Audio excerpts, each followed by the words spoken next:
So yeah, I've got my show coming up on Saturday. If you're in East Texas, come see me at 6:30 at Andy Garden Gallery and Gifts in downtown Kilgore. We're also going to live stream. So if you can't go, there's your chance to see my opening.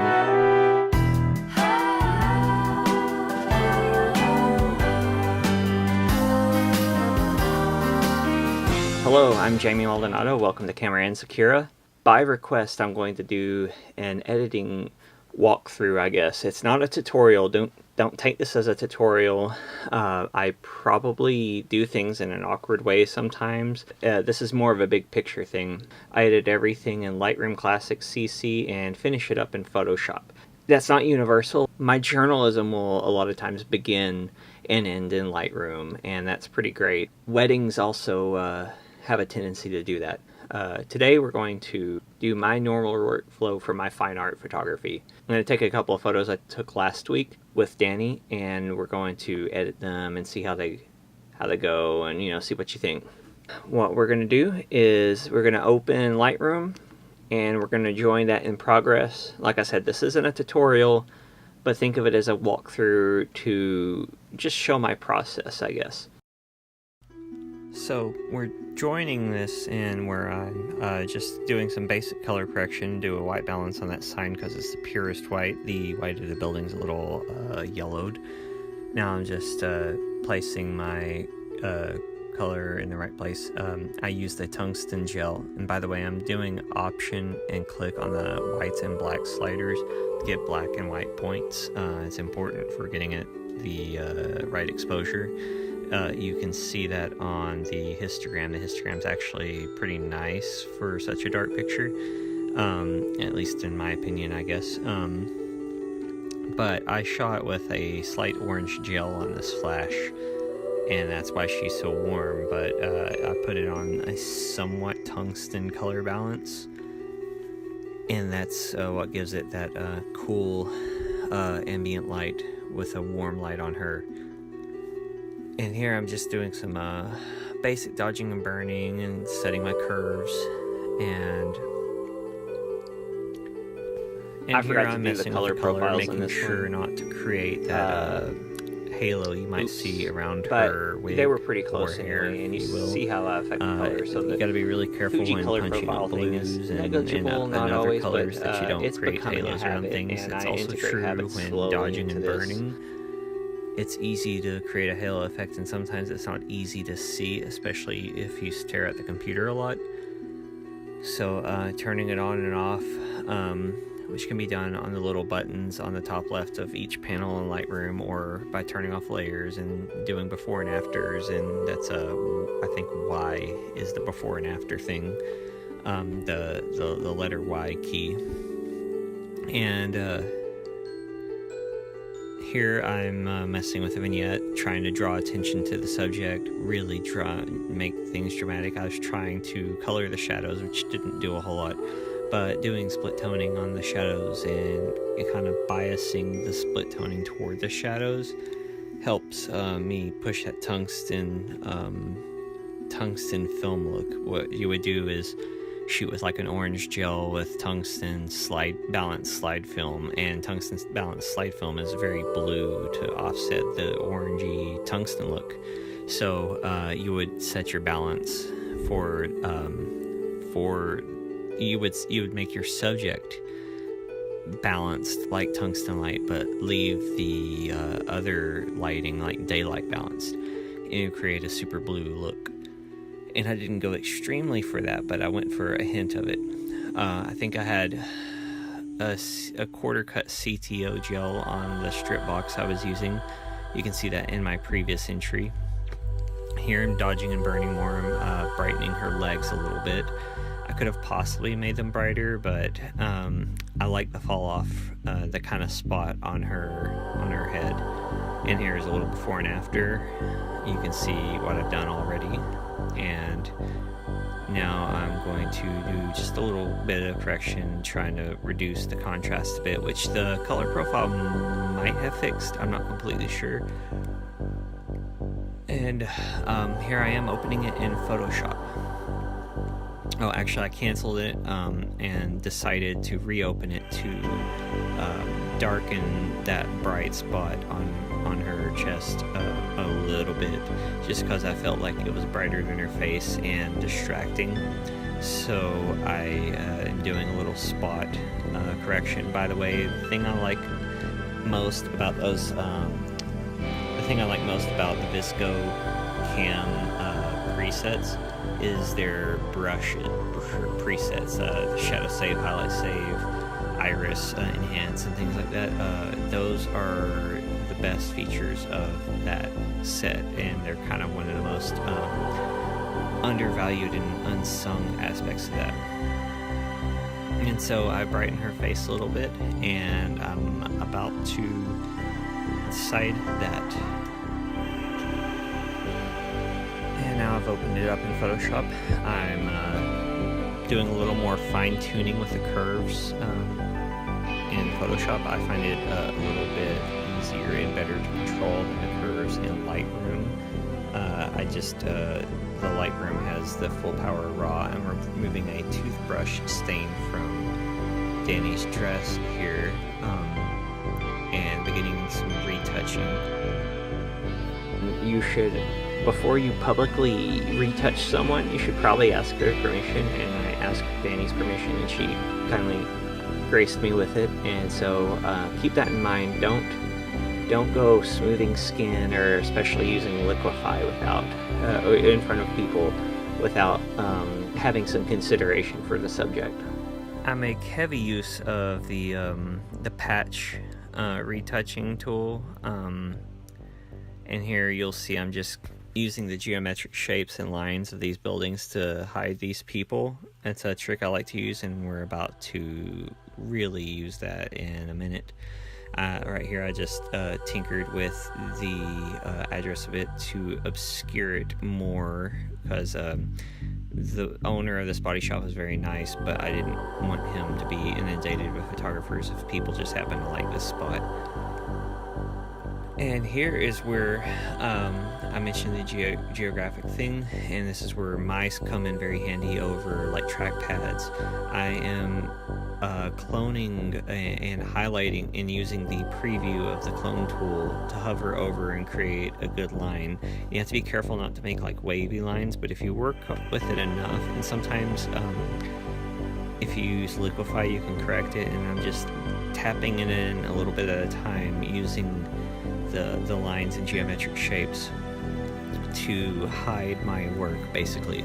So you saw that I replaced that sign pretty easily, and when I took the picture I made sure to aim the sign in a way that I could edit like this, knowing that I would be able to use these features to replace that.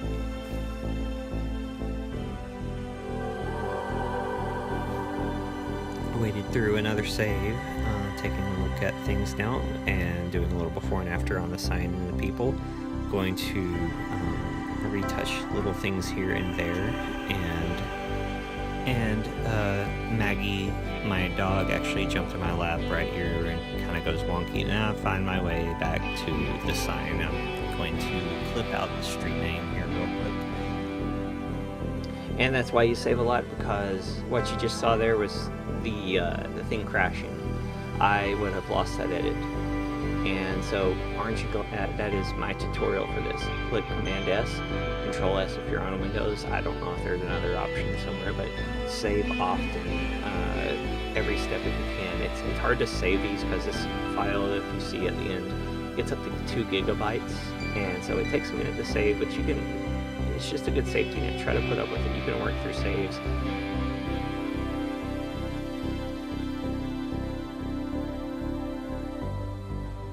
You see the people, the street sign, the address, and the little alarm sign. I removed this little blemish on Danny's legs. I like some of them, but some of them I found distracting. That scratch I didn't find distracting. I found it part of her personality. And she has this really cool beetle tattoo, which we'll tackle in a minute. I'm going to do a thing called frequency separation. And here's where we talk about Liquify. Liquify is heavily abused in the magazine and fashion industry to make people unrealistically skinny. I do not think Danny's legs are in any way unattractive in this photo. I do think they are unrealistically warped somewhat by lens distortion, and of note, you have to be careful when you're messing with the edges, as you will see in a minute, that I left a little gap at the bottom, and that'll make sense in a second, but I basically undid the lens distortions effect on her legs, making one leg especially appear larger than the other, so Danny is an incredibly beautiful woman, and she does not need retouching, but the camera makes some things look different, and that's when a technique like what I'm showing you here is frequency separation, but it's just a way of separating the aspects of the photo between this texture layer and then a color layer, which is the one below it, the blurred layer. And I do this, it's a favorite for retouching. It's great for skin retouching, and here I'm just doing some patches and general retouching. Make sure you're on set to current layer only, and just smoothing out the texture of her face, which once again is not unattractive or in any way imperfect. It's just the camera and the lighting and the fact that you're seeing a three-dimensional person in a two-dimensional space has effects on our appearance and can make us look ways that we don't when we see each other with our own eyes. And once again, she gave me permission to retouch her, and I don't believe there's anything to be ashamed of in here anyway, but just in case you're worried that I'm making a misstep here, you see how it gives an almost soft focus effect to the face, but very subtly. And I'm just looking for areas of smooth. Sometimes the hairs on medium format on arms just look a little too detailed, and once again, I should note that this is a medium format camera, really shows things, and her legs are in the shadow and they got kind of splotchy when I was brightening them, and here I'm just smoothing out that texture that I pulled out when I was brightening her legs, and they were in the shadows, and just they don't look like this in person. And there's that gap, you see that little gap from my liquefying. You have to be really careful for things like that, and here I'm just using a clone stamp, trying my best to blend in using tactics that you saw me use on that sign. And a lot of retouching a lot of times is kind of like painting. You have to just blend things. So if you know how to paint, you could be a pretty decent retoucher. And here I'm sampling colors and trying to unify the color of her legs, just to remove distraction and shadows, and just generally smooth the appearance that I frankly created. And we'll do a little bit more with dodging and burning as well.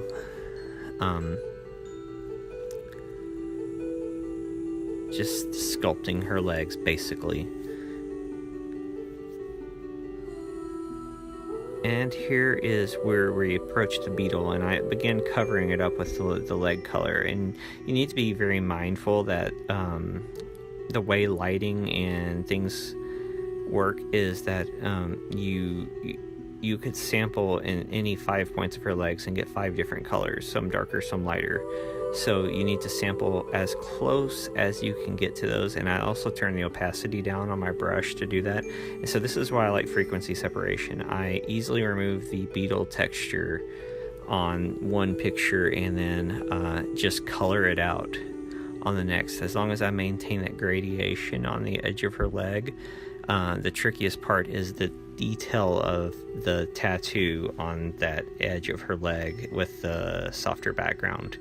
And I'm zoomed in like something like 300% here, you when you retouch, you can go like 50%, I think is a number. You don't necessarily have to zoom in to like 300% when you retouch. Sometimes it's just unrealistic, and think of the viewing size and the print size, and you might be able to save yourself a headache when retouching.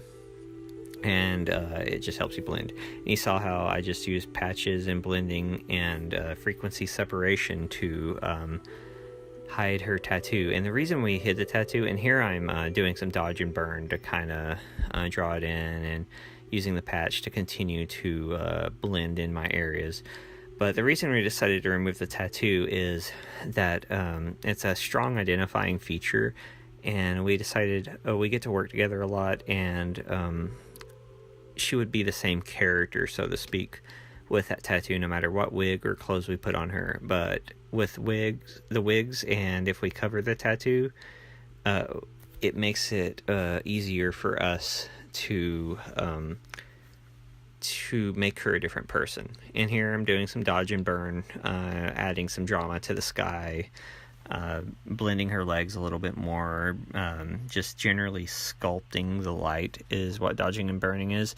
And that's a technique I learned in a darkroom, actually. And when I first learned Photoshop, I didn't know anything about curves or levels or anything, and I would approach a photo in a very similar way to what you would do in a darkroom. And Photoshop is much more darkroom based than you would ever guess. And we're looking at some befores and afters here of all the things I've done. This is nearing the end of the edit, but not quite at the end of the edit. And here I'm doing some color tweaking, which I'm doing since I've got the retouching settled. I'm selecting skin tones with the color range selection. And then I inverted it so that it would do everything but skin tones. And now I'm adding the greenish tint to the shadow colors, and I'm pretty pleased with her skin tone, to be honest. It's a nice, warm, slightly desaturated color, and I'm trying to decide. I'd like to thank Danny again for being a completely amazing model, and I look forward to working with her more. Thanks for checking this out. I hope you learned something. Let me know if you have more questions, please. Well, fun things are happening. I will see you Saturday on the live stream, or I will see you Monday, or you can catch the live stream on another day or whatever. Anyway, see ya.